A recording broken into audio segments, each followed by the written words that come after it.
The most famous psychedelic car in Britain is a fake, not a replica, the real car, wearing fake paint. Because after the film, George Harrison handed his Mini to his closest friend, and Eric Clapton painted over it, then left it on a farm to rot. When it finally came home, they stripped it back to bare metal and discovered nobody had properly photographed the artwork. It was gone, so someone sat down with a print of the film and copied it by eye. Look closely at that car today, and the details are wrong. And that's the second time Britain never really saw this car. The first time, the BBC showed it to the nation in black and white. Start with the man, because almost everything you think you know about him is wrong. George Harrison was the quiet Beatle. That's the label, and it stuck so hard it became a personality. Serious, reserved, the spiritual one. The one at the back, saying nothing while the other two argued. He hated it, and he said so, in about the bluntest terms a man can manage. People have had a concept of me being really straight, he once said, 'cause I was the serious one or something. I mean, I'm the biggest lunatic around. I'm completely comical, you know? I like craziness. I had to in order to be in the Beatles. The biggest lunatic around. That's his own assessment of himself. And once you look at the evidence, it holds up better than the myth does. Because here's what the quiet Beatle actually was. He was the petrolhead. Of the four of them, George was the one who genuinely, obsessively loved cars. A Formula One fanatic. A man who would rather talk about racing than almost anything else. Who ended up friends with world champions. Not the serious one, the car guy. And in late 1965, the car guy went shopping. What he came back with was not really a Mini at all. Here's the thing most people miss about that famous psychedelic car. Underneath the paint, it's one of the strangest luxury objects Britain ever built. Harrison didn't buy a Mini off a forecourt. He had one built for him by a firm called Harold Radford, coach builders. And you need to understand what that word meant. Coach builders were the people who bodied Rolls-Royces and Bentleys, who built cars for aristocrats by hand, one at a time, to order. And in the mid-60s, Radford had an idea of pure 60s genius.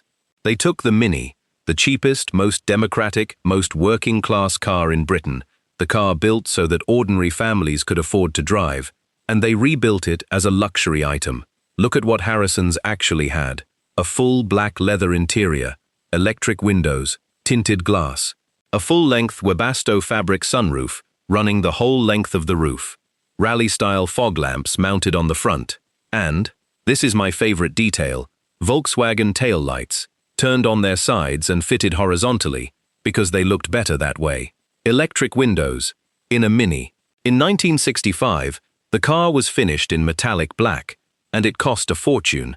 And that was rather the point. A Radford Mini was the ultimate inside joke of swinging London. A car that looked like something your postman drove and cost like something a duke drove. It was money that refused to shout. Everyone who was anyone had one. Peter Sellers, George Best, Ginger Baker from Cream, Mike Nesmith from the Monkees. If you were young and rich and famous in London in 1966 and you wanted to move through the city without a Rolls-Royce announcing you 2 streets early, this is what you bought. And all 4 Beatles had one. They came almost as a set, and the registration numbers tell you how close together. George's was LGF 695D, John Lennon's was LGF 696D, 1 digit apart, registered together, out of the same batch, the 2 of them collecting matching cars like brothers. Lennon had his done all in black. Not just the paint, everything. Black windows, black bumpers, the lot. A car like a shadow with a Beatle inside it, which tells you a fair amount about John. Ringo's was burgundy, and Radford did something specific for him. They converted the back of it into a hatchback, so that he could actually get a drum kit in. A coach-built luxury Mini, modified so the drummer could carry his drums. That is the single most practical thing any Beatle ever did. Paul's was sage green with Aston Martin taillights, and it went to America, where it still survives. Here's what happened to the 4 of them. Ringo's sold at auction for over £100,000. Paul's for roughly double that. George's is the one everybody knows. And John's, The car 1 digit away from George's, registered on the same day, black on black on black. Nobody knows where it is. It's simply gone. 4 cars. 1 vanished, 2 in the hands of collectors, and 1 that was about to become the most photographed Mini in the world. Because in early 1967, George Harrison decided the metallic black had to go. He didn't call a paint shop, he called artists. Their names were Simon Postuma and Marika Koga, and they were Dutch, and they worked under a collective name, The Fool. These were not random hippies with a spray can. The Fool were, for a brief and blazing moment, the house artists of the entire psychedelic era. They designed clothes for the Beatles. They painted the enormous mural on the Apple Boutique in Baker Street. They did the artwork on John Lennon's Rolls-Royce. If something in London, in 1967, was covered in swirling color and looked like a vision, there was a decent chance these two had done it. And what they did to Harrison's Mini was not decoration. It was theology. The designs came out of a specific book, Tantra Art, its philosophy and physics. Not a pattern book, a serious work on Indian sacred art and the philosophy behind it.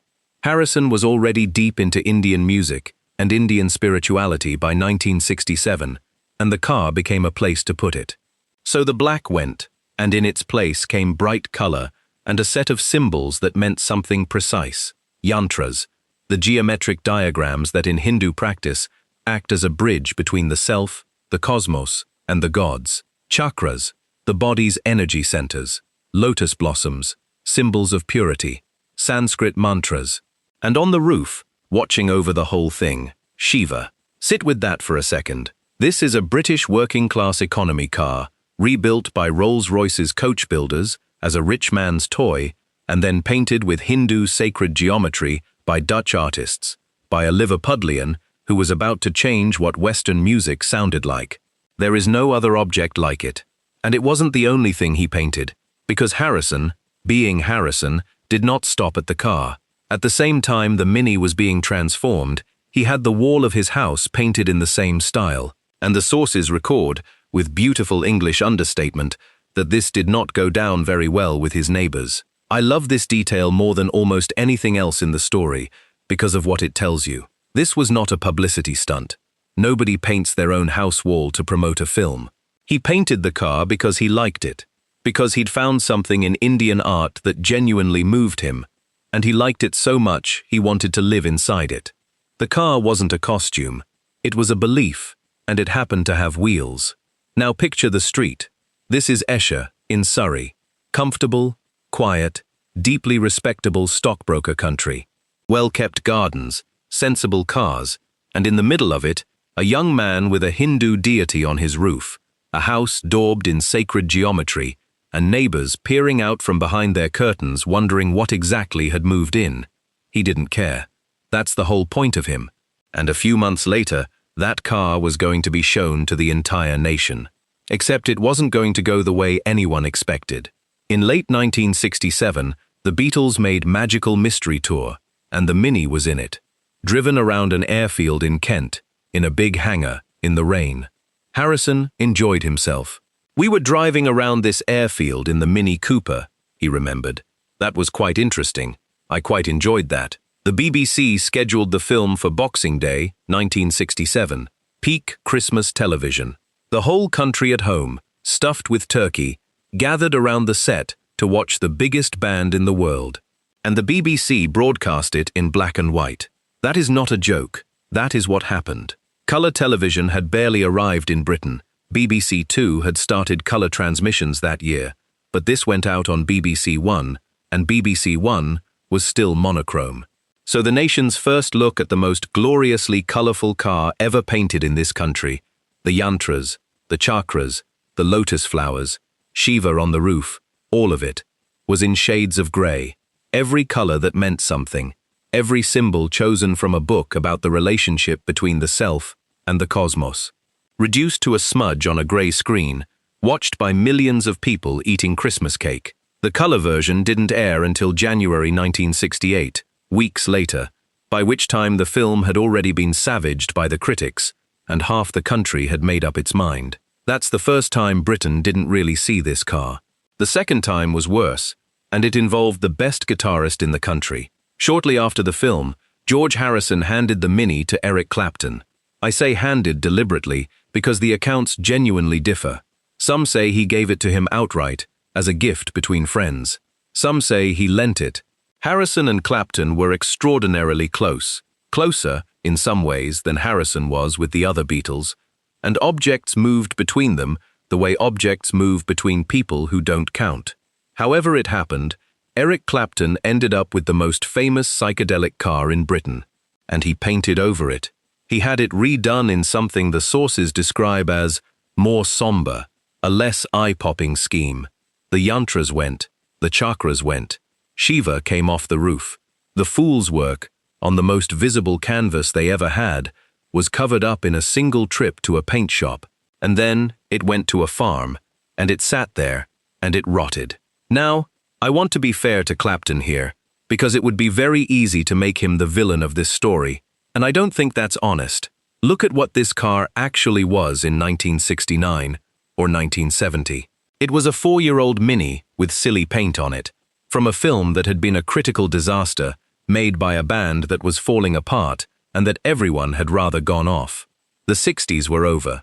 The paint was embarrassing. It was last year's fashion, and nothing looks worse than last year's fashion. Nobody knew it was an artifact. Nobody knew that in 50 years, people would be arguing about the details of its swirls. It was just a car, and Eric Clapton did what anyone does with a car they've been given that looks ridiculous. He made it look less ridiculous, and then he stopped driving it. The tragedy isn't that he was careless. The tragedy is that he was completely normal. Harrison got it back in the 1970s, and what came home was a wreck. The car needed everything, a full restoration, right down to bare metal, and when they took it back to bare metal, they hit a problem that nobody in 1967 could have imagined.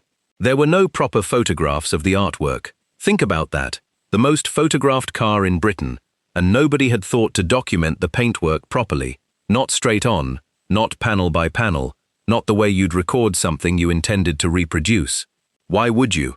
It was paint on a car. Paint stays on cars. So they went back to the artists.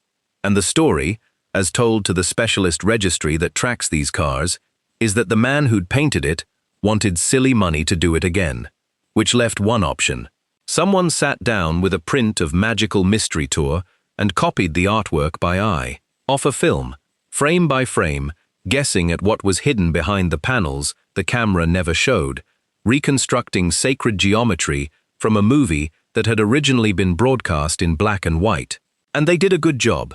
Genuinely, it looks right. It looks like the car. But the registry that tracks these Minis puts it plainly. Look closely, and some of it differs from when the car was in the film. That's the sentence that ends the story. The details are wrong, not fake, not a replica. The real car, the real Radford shell, the real chassis, the real object that George Harrison actually owned, wearing a careful, loving, well-meant forgery of its own face.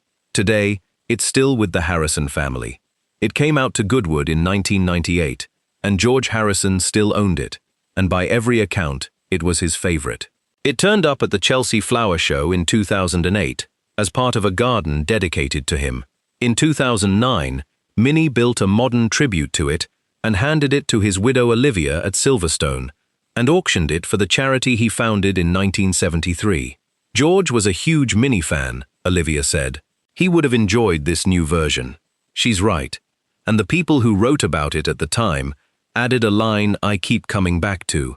It's likely that nothing could have beaten the original. Nothing could.